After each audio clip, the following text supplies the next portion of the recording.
Ladies and gentlemen, welcome back to the analysis of YOLENO TV. I hope you're well from wherever you're watching this channel.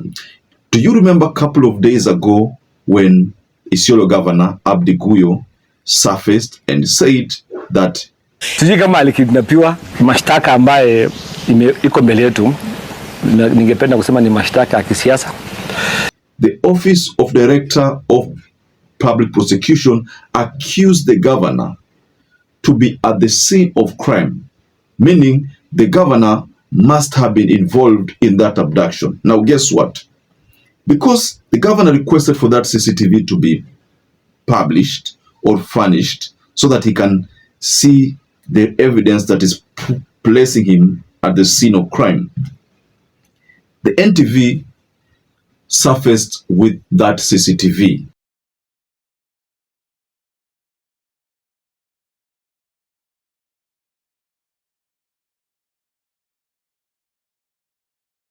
So that means the governor has something to answer.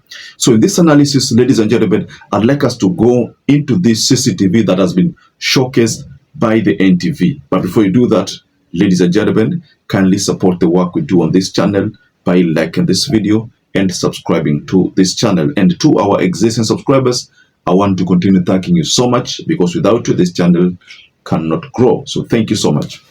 Now, in the video we shared 2 days ago, we were asking ourselves, how comes the governor is requesting for an evidence that is supposed to be tabled in the court? How comes he is requesting for that evidence which is supposed to be shared with the judges, so that in the process of executing his case, the judges can determine whether Guyo is guilty or not guilty? What the governor was requesting for is the evidence to be furnished to him so that he can decide whether he's guilty or not guilty. How do you understand my point here, ladies and gentlemen? Because throughout our journey back to Nairobi, we could feel that there were vehicles trailing us. We decided to go to outskirts of Nairobi, where our chosen destination happened to be Outback Hotel. Immediately when we arrived, like 5-10 minutes, several vehicles also came into the. He asked me that the governor was there and that he wanted to have a word with me. I walked to where the governor was, and he said, I was surrounded by many people. I was disarmed, beaten there, and he said, weke pingu na weke kwa put. Because normally, if there is an accusation of that magnitude and the DPP has requested that the DCI to arrest you, what is supposed to be done is that the DCI, being the arresting body, should execute the arrest of the governor. But at the time the story was surfacing, the DCI had not arrested the governor, and looks like there was some kind of problem either in communication or some evidence that the DCI wanted to be furnished, so that before they execute the arrest, the DPP ashawambia mambo fulani. But we were confronted with a scenario whereby the governor is requesting for this very crucial evidence, the CCTV, kwamba hii CCTV nionyeshwe, nione kama ni mimi, because most likely because it was in the night, and anasema kwamba huyo si mimi, because if the visuals, if the clarity of the images is questionable, then he can say that huyo sio mimi, and just determine himself not guilty.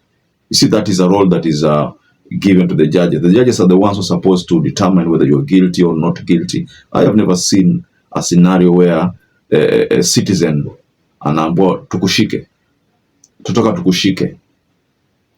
No, before ushike useme nipe evidence nione kama ni mimi. Ukionyeshwa evidence, ukisema kwamba hii evidence hiyo si mimi, sasa mwezi nishika. I mean, it's a bit awkward, but that is what really happened. For those of you who've been following this story, ever since there was that directive from the Office of the Director of Public Prosecution that the governor be arrested, You remember the story, what he said. And in fact, for those of you who didn't get an opportunity to watch the video where the governor was making those statements, I'd like you to pay attention to this video. Mashtaka ambaye iko mbele yetu, ningependa kusema ni mashtaka ya kisiasa. Mimi sijahusika kutumia kimabavu kuiba mtu, because robbery with violence ni mtu ambaye anatumia mabavu kufanya nini, kuiba mtu. Hiyo siku mimi nilitoka Nakuru nikaelekea kwangu straight, na nafikiri kama nilikuwa outback, ni jukumu ya ODPP aweze kuonesha Wakenya CCTV ya kuonesha mimi nilikuwa hiyo outback, ama CCTV ya expressway ya kuonesha gari langu nilitumika kupitia wapi, expressway kuelekea wapi, kwa sababu expressway iko na nini, iko na CCTV. Exactly, that is what the governor said when objecting any move. I don't know, you've seen what the governors normally do, or that these people, political bigwigs, very rich people, what they do when there is an arrest warrant, they rush to the court, seek anticipatory bail. Huwezi kumshika. So the governor is taking advantage of the fact that he rushed to the High Court, sought for an anticipatory bail. Huwezi kumshika. That's why he's demanding for that evidence kwanza kabla umshike. I mean, it's a bit awkward because that evidence is supposed to be furnished to the court, probably with the DCI also, before the DCI can execute the arrest.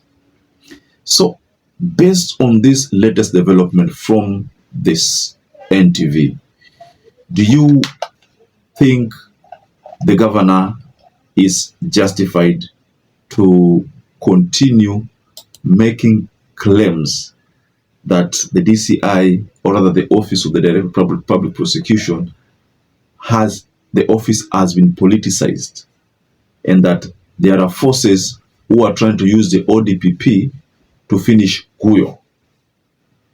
Is that the case? Just tell us below on the comment section. So perhaps if you're watching this video and you've not subscribed, take 1 second and subscribe, like this video. Until you catch up again, stay safe and stay blessed. Thank you once again for choosing YOLENO TV as your favorite political channel.